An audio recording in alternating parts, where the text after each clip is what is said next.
Mellemøsten blev regnet for ingenting, indtil der for første gang blev fundet olie i Iran i 1908.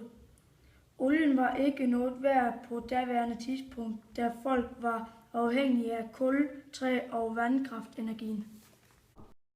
De 7 selskaber, Esso, Texaco, Chevron, Mobil, Gulf, BP og Shell, også kaldt de 7 søstre.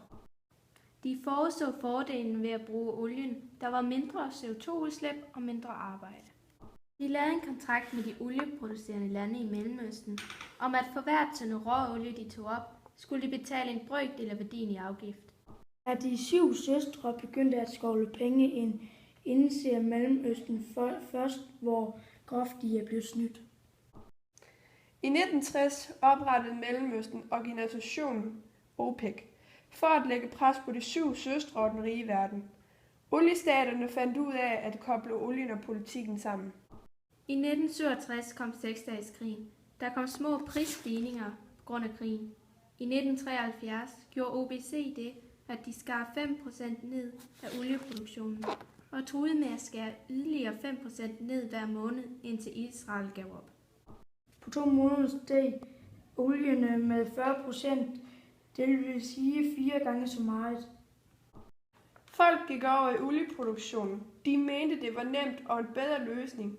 Men da de indså, hvor meget magt oliesjejkerne havde, prøvede de at finde andre alternative og billigere løsninger for at fratage oliesjejkernes magt. Søndag den 25. november 1973 så danskerne for første gang i lang tid. De bilfrie søndage var blevet indført i Danmark. I 1973 kom næsten 95% af vores energi fra olien. Hvis folk på dette tidspunkt havde koblet olien fra, var Danmark gået i stå. I 1976 foreslog regeringen 5 store atomkraftværker i Danmark, men befolkningen demonstrerede så kraftigt, at det hurtigt blev afskaffet. I 1972 havde DOC for første gang fået olie op af Nordsøen, og det var A.P. Møllers firma. Der var oliefelter nok til at dække noget af forbruget. Man begyndte at lave alternativ energi. Vindkraften fik stor virkning i det danske samfund for omkring 1980. Danmark begyndte at blive moderniseret med solceller, isolering og med mere. På den måde udnyttede vi bølgeenergien. Det var godt på den måde, at vi eksporterede energi til andre lande, og vi havde vores eget olie og naturgas.